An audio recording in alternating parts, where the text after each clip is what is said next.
नमस्कार दोस्तों, स्वागत है आपका मेरे YouTube channel catch the match में। मैं हूं चंद्रेश और आज अपन डिस्कस करेंगे तीसरे दिन के खेल का जो भारत और इंग्लैंड के मध्य बर्मिंघम में खेला जा रहा है। कल के दो नाबाद बैट्समैन जाय रूट और हैरी ब्रुक्स उन्होंने आज स्टार्ट किया मैच को।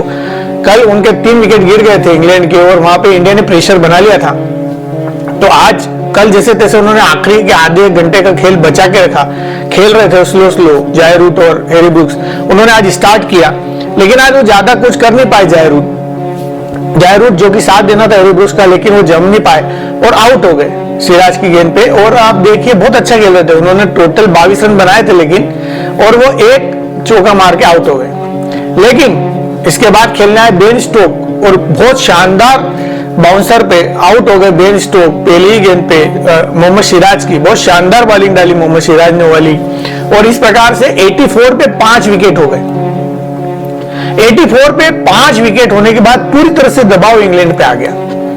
लेकिन इसके बाद हैरी ब्रुक्स का साथ देने के लिए आए जेमी स्मिथ जो कि विकेट कीपर बैट्समैन है, और इन दोनों ने हैरी ब्रुक्स और दोनों ने मिलके स्मिथ ने एक बिल्कुल बेसबॉल स्टाइल में क्रिकेट खेली और उस स्कोर को जो 84 पे स्कोर था 5 विकेट, उसको जो उन्होंने चालू किया और बेसबॉल क्रिकेट खेलते खेलते पूरे सेशन खेले, अगला सेशन भी खेले।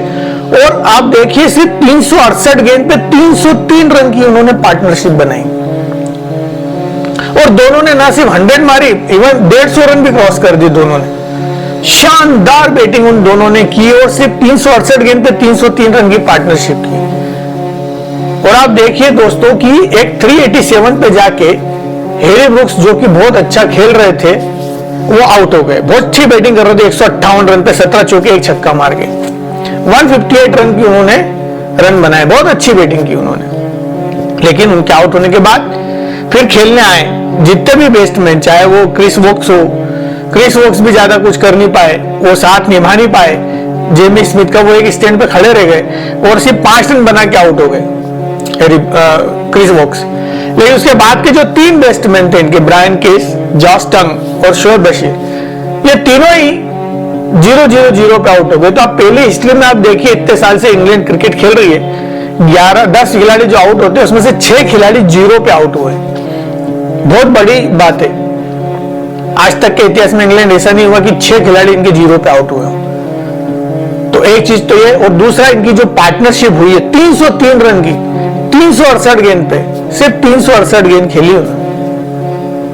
शानदार बैटिंग, 303 रन की पार्टनरशिप की और जिससे वो मैच में थोड़ा सा आए।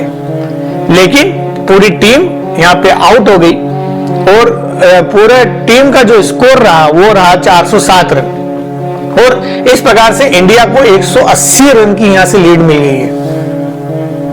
अब आप विकेट की बात करें तो आकाशदीप ने टोटल 4 विकेट लिए, 88 रन देके। और वहीं बात करें अपन, सबसे बढ़िया बॉलिंग आज मोहम्मद सिराज ने डाली और उन्होंने 70 रन देके 6 विकेट लिए। तो टोटल जो 10 विकेट गिरे ये दोनों ने आपस में बांट लिए। इसके अलावा जितने भी बॉलर थे, चाहे वो नीतीश रेड्डी हो, वाशिंगटन सुंदर हो, रविंद्र जडेजा हो या प्रसिद्ध कृष्णा हो, वो उतना इंपैक्ट नहीं डाल पाया और चारों ने ही 4 से ऊपर की एवरेज से रन दिए। इवन प्रसिद्ध कृष्णा तो बहुत ही कुटाए, तो बिल्कुल विकेटलेस रहे। वो 13 ओवर में 72 रन दिए उन्होंने। इवन नीतीश रेड्डी ने भी रन दिए, रविंद्र जडेजा जरूर 4.1 की एवरेज से रन दिए, लेकिन वो भी कुटाए रन, एक भी विकेट मिला नहीं उनको। वाशिंगटन सुंदर भी उतना इंपैक्ट नहीं डाल पाए बॉलिंग में। सिर्फ 2 ही बॉलर स्टैंड आउट परफॉर्मेंस दिए इंडिया की तरफ से, और वो दोनों जो बॉलर थे वो थे, एक तो आकाशदीप 4 विकेट लेके, और 6 विकेट जो लिए वो लिए मोहम्मद सिराज ने। मोहम्मद सिराज अपने पुराने फॉर्म में नजर आते हुए आज उनकी बॉलिंग बहुत शानदार रही और उन्होंने सभी जो मेन विकेट थे वो सब लिए, और सामने वाले को अनप्लेएबल हो गया कि खेलना कि कैसे खेलें, प्ले नहीं कर पा रहे थे कि कैसे स्ट्रोक मारना चाहिए। तो इस प्रकार से इंडिया ने यहां से लीड ली 180 रन की, शानदार बैटिंग करते हुए। और अब आप ये देखिए कि इंडिया को जब आखिरी के टोटल 15-20 ओवर बचे थे तो खेलने के लिए इंडिया आई। इंडिया के ओपनर जायसवाल और केएल राहुल दोनों ने संभल के खेलना चालू किया। एक समय लग रहा था कि इंडिया सॉलिड स्टार्ट कर दी है, लेकिन वहां पे जाके जायसवाल जो कि बहुत अच्छा खेल रहे थे वो आउट हो गए और शानदार बैटिंग कर रहे थे वो भी, लेकिन वो आउट हो गए। सिर्फ उन्होंने अब देखिए 28 रन बना लिए थे 22 गेंद पे, 6 चौके मार के। लेकिन उनके आउट होने के बाद खेलना है करुण नायर और केएल राहुल दोनों आज नाबाद रहे और दोनों नाबाद होकर एक 28 रन पे खेल रहा था और एक 7 रन पे, करुण नायर 7 रन पे खेल रहे। तो इस प्रकार से इंडिया ने 64 रन बना लिए हैं एक विकेट खो के और टोटल 244 रन की आसपास लीड हो गई है। अब इंडिया को कल जो है चौथे दिन का खेल होगा तो उसमें चाय तक, लंच के बाद चाय तक अगर इंडिया यहाँ से 300 रन 250-300 रन बनाने में कामयाब हो गई तो इंडिया ड्राइविंग सीट पे बैठ जाएगी और इंडिया के बहुत चांसेस हो जाएंगे इस मैच को जीतने के लिए, क्योंकि अब जो बॉल डाल रहे हैं मोहम्मद सिराज हो चाहे आकाशदीप हो, अब प्रसिद्ध कृष्णा या स्पिनर आएंगे, क्योंकि जैसे जैसे क्रिकेट मैच होता जाता है उस हिसाब से वो पिच जो है क्रैक होती जाती है तो वहां पे खेलना बहुत मुश्किल होता जाता है। बस अब इंडिया को यह है कि शुरुआत के लंच तक और उसके बाद टी ब्रेक तक अगर इंडिया ने यहाँ से 300 रन बना लिए और अगर 500 रन के ऊपर का टारगेट दे दिया इंग्लैंड को तो बहुत मुश्किल हो जाएगा इंग्लैंड के लिए यहाँ से मैच को बचाना।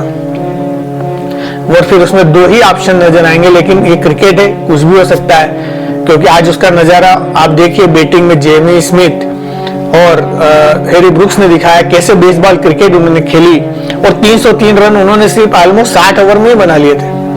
तो ये क्रिकेट है या कुछ भी हो सकता है, तो इसलिए इंडिया को कम से कम 500 रन तो यहाँ से बनाना ही पड़ेंगे, उसके बाद ही इंडिया इंग्लैंड को बैटिंग करने के लिए आमंत्रित करे तो ही सही रहेगा। अदरवाइज ये मैच कहीं भी जा सकता अगर इससे कम रन पे अगर इंग्लैंड खेलने आई, क्योंकि इंग्लैंड में खेलने वाले ऐसे बैट्समैन है जिसको उम्मीद नहीं थी। आप देखिए इंग्लैंड की बैटिंग में जेमी स्मिथ जो कि एक एंड पे खड़े रह गए, आखिरी के 3-4 विकेट तो सिर्फ देखते रह गए कि खड़े रह गए, उनको मौका ही नहीं मिला। उन्होंने 184 रन की पारी खेली है नाबाद, आउट ही नहीं हुए, 21 चौके और 4 छक्के मार के, और वो सामने अपने देखते रहे कि कैसे जॉस टंग आउट हो गए, फिर शोएब बशीर आउट हो गए, ब्रायन केस आउट हो गए, बुक्स भी आउट हो गए, देखते रहे वो चारों विकेट फट गिर गए और पता ही नहीं पड़ा। इस प्रकार से इंडिया ने लीड तो बहुत अच्छी ले ली, अब टोटल लीड जो है वो 244 रन की हो गई है और 244 रन तो इंडिया की लीड है। अब इंडिया को यहाँ से कम 250 से 300 रन और बनाने हैं 2 सेशन में। अगर इंडिया उसको बनाने में कामयाब हो गई तो ये मैच इंडिया की तरफ फेवर में जाएगा ही जाएगा, क्योंकि लीड बहुत बड़ी है, 180 रन भी कम नहीं होते हैं, लेकिन क्रिकेट है कुछ भी हो सकता है। तो दोस्तों आपको मेरा ये एनालिसिस कैसे लग रहा है जरूर इस पे आप अपनी राय दें, इस पे कमेंट्स भी करें और इस चैनल को मेरे सब्सक्राइब करते हुए इसको शेयर भी जरूर करें। तब तक के लिए नमस्कार।